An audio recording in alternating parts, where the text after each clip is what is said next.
Здравейте! Тук сме с Кристияна Казанджиева от Биомрежа. Какво точно е Биомрежа и как е започнало всичко, ще ни разкаже тя. Биомрежа е асоциация, сдружение с нестопанска цел, което има като основна кауза поощряване на здравословния начин на живот на българските семейства, сплотяване на българските семейства, тяхната двигателна активност и здравословно хранене. Създадени сме преди повече от 10 години, мисля, че 2014 година, септември месец, беше учредяването на организацията. С много ентусиазъм и много идеи, и тези идеи лека по лека ги осъществяваме. Кое вдъхнови да го направите, да започнете?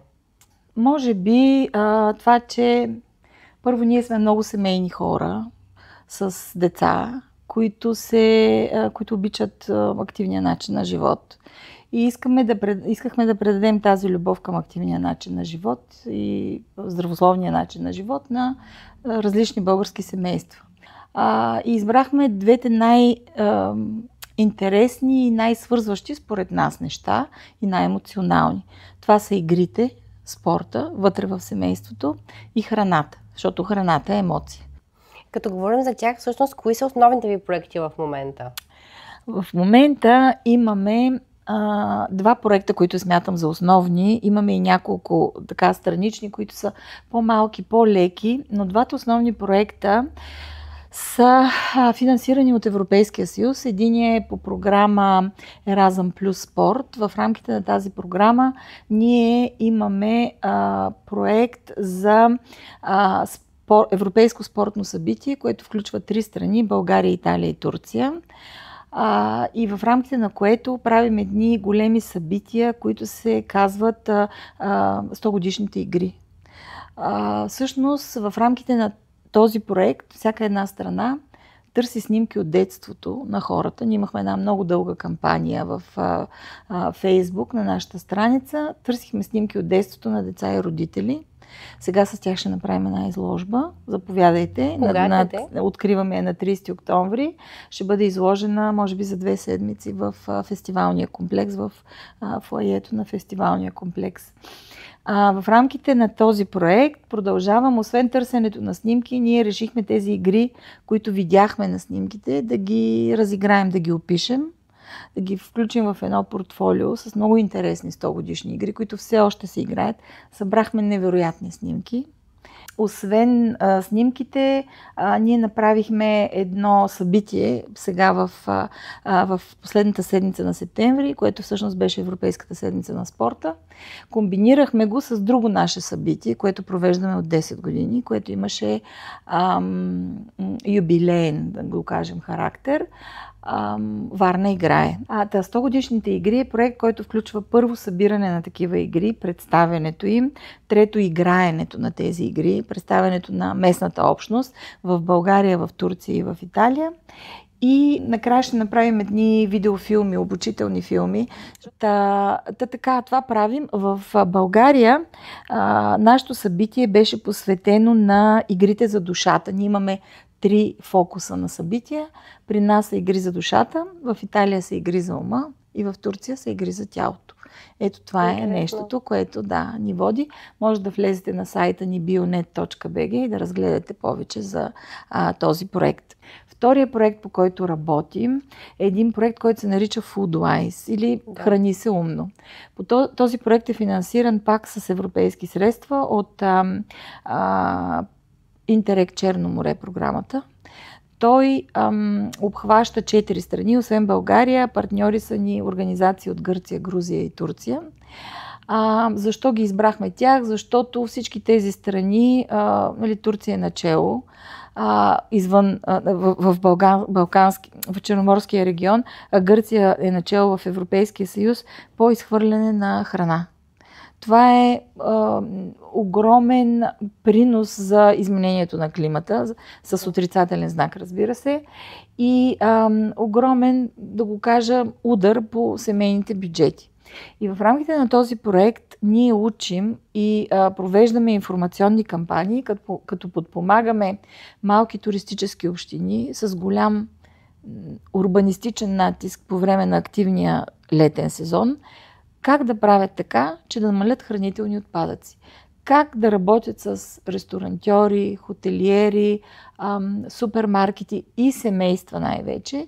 За това хората да планират добре семейния бюджет, да планират менюто си и да разходват първо по-малко храна и второ да оползотворяват повече храна, която е предвидена непредвидена, която остава за изхвърляне. Да. Като казвам да оползотворяваме храна, която може да се изхвърли, това е начини, трикове, идеи за това, ако в хладилника ти останат 3 листа маруля, 5 ягоди и едно авокадо, как да си направиш примерно салата. В проекта се включиха 20 общини от целия Черноморски регион. От България се включиха 5.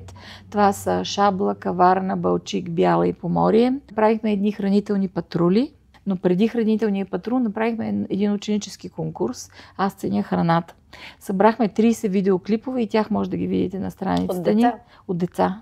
Получихме невероятни, страхотни рецепти. Победител стана едно момиче от Поморие, което за награда отиде да посети едно от събитията по проекта в Гърция, в Кавала. Сега пък гръцкият победител, в ученическия конкурс, ще дойде за нашата финална конференция с родителите си. Второто нещо, което направихме, беше един хранителен патрул. Всяка седмица бяхме в различни общини и на плажа имахме една кампания, която се доближава до Сливи за смет, българската приказка, но ние разказвахме на туристите и местните жители на общините, защо не трябва да се изхвърлят на плажа отпадъците, защо трябва да си ги носят в кутии за многократна употреба и после да си ги дояждат в къщи, например. В Поморие давахме грозде, в Шабла давахме други плодове, зеленчуци. После видяхме, че тези публикации, които са правили нашите доброволци, са споделени пък от страшно много хора, което нас ни обнадеждава, че е имал добър ефект този хранителен патрул. Направихме един реплейт фестивал в Балчик, в който показахме, в който пак имахме игри. Да. И на местната общност показахме как могат, примерно игрите бяха от рода на как да подредим хладилника по правилен начин, така че всяка храна да си дойде на място. Какво се слага на вратата, какво се слага на горните рафтове, какво се слага долу. И правихме състезания за това. Първо разяснявахме кое как се подрежда.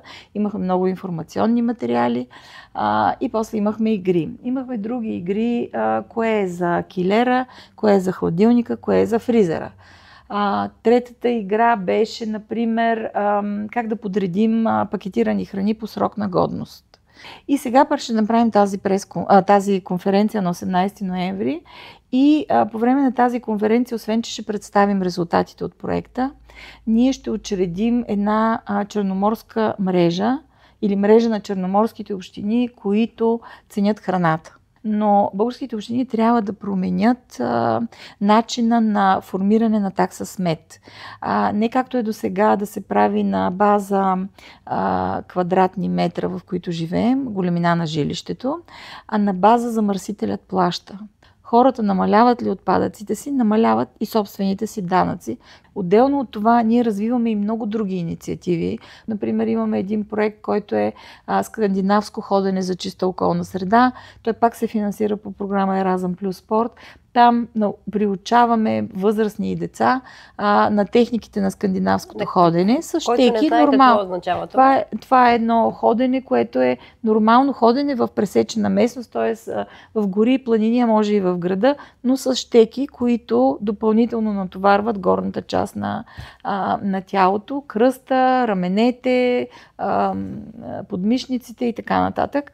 И вече правим вече сме направили 6 събития, 6 похода в 6 съботи. Има ли интерес към това ходене по 20 и няколко човека идват. Да, на всяко едно събитие и се увеличават. Ние го популяризираме само през социалните мрежи. Това скандинавско ходене пък го правим в партньорство с две организации, една от Хърватска и една от Словения. Това е една загребска. Да, Загребското сдружение Спорт за всички. Всъщност той е партньор и той е водещ координатор на проекта. Това е друга инициатива, която сме подели. Освен това имаме много неща, които сами финансираме. Примерно Варна играе е нещо, една наша много дълга кампания. Както ви казах, тази година празнувахме 10 години. На нея идват над 1500 души всяка година. Това е наистина едно голямо събитие, което се е утвърдило. Правили сме го и в Бяла за 1 юни, но във Варна го правихме тая година за 10-ти път и сме много щастливи, че нашия 10-ти юбилей съвпадна с 10-ти юбилей на Европейската седмица на спорта. За Варна играе получаваме една малка подкрепа от община Варна. В продължение вече наистина на доста години, но нали, тя не е достатъчна и ние финансираме всичко друго със собствени средства, търсим спонсори, представяме социални предприятия, които участват в... Тази година участваха и социални предприятия в нашето събитие Варна играе. Въобще цялата тази кампания, ние сме кръстили България играе, имаме търговска марка защитена за нея. Цялата тази кампания е насочена към това да развиваме този междупоколенчески спорт. Да кажем на родителите и децата да спортуват заедно, да споделят какво са играли преди, нали, да споделят игрите, защото игрите развиват много умения. И комуникативни, и работа в екип, и какво ли не още. А в днешно време, когато толкова много деца обичат електронните игри, имат ли интерес към това сближаване със своите родители чрез играта навън? Ами самия факт, че идват толкова много деца с родители, примерно на Варна играе, е доказателство за това, че децата имат нужда и от друго, не само от електронните игри. Пък и ние използваме електронните устройства за добро. Електронните и видеоигрите наистина могат да създадат умения. Те не са вредни. Въпросът е как се използват. Хората искат да се събират, искат да бъдат заедно. Защо не излизат още повече семейства със своите деца? При някои семейства едно разделение между големи и малки. Малките си играят на своите игри, големите правят своите неща. Да, това се наблюдава и ние точно за това искаме да покажем малки и големи, да ги съберем на нашите събития и да им покажем, че игрите на едните могат да бъдат интересни за другите. Пример ви давам. Имаме една от игрите, която представяме и към която има най-голям интерес на Варна играе, това са лагерните колички. Аз си спомням, когато бях дете, как брат ми правеше лагерни колички. Сам ги правеше. Вземаха дъски, завинтваха на тях едни лагери и така се парзаляха и се състезаваха. По същия начин, нашите лагерни колички са сглобени абсолютно по същия начин. Да. От наши доброволци, от мъжете ни, от децата ни, които са големи. И ние ги използваме тези лагерни колички. Децата се радват много, а бащите им се радват още повече, че могат да покажат на децата си колко интересни игри са имали. А ще ни кажете ли какво предстои, какви бъдещи проекти планирате? Бъдещите ни проекти са свързани отново с здравословния начин на живот. Имаме един много интересен проект, който вече сме подали и очакваме да бъде финансиран, дай Боже да се случи, който е за популяризиране на средиземноморската диета. България вече е с климат, който е много близък до средиземноморския климат. Този проект е свързан отново с промотиране на здравословни режими на хранене, какъвто е средиземноморския режим, средиземноморската диета. Тя е много популярна. Кои са нейните основни характеристики? Основните характеристики са суровата храна, здравословните мазнини, зехтин, маслини, авокадо, риба също, много плодове и зеленчуци, много зърнени храни. Да. Това е.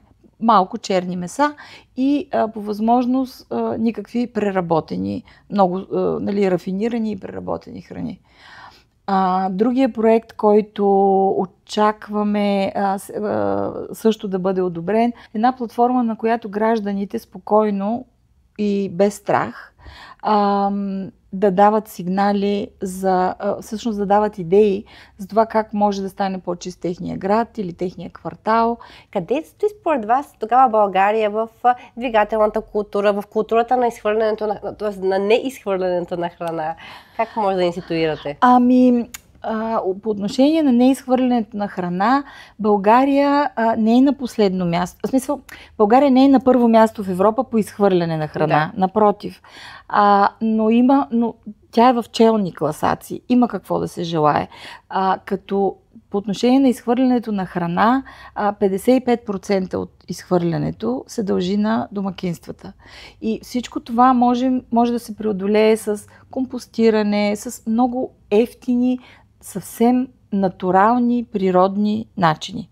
По отношение на двигателната активност, за съжаление, България не е в челните места на Европа и това се дължи на липсата на двигателна активност още от училищна възраст. Ние смятаме, че могат да се създадат повече условия за двигателна активност на децата от общините, от училищата и въобще на национално ниво да се променят някои политики, които са свързани с ученически спорт и детски спорт.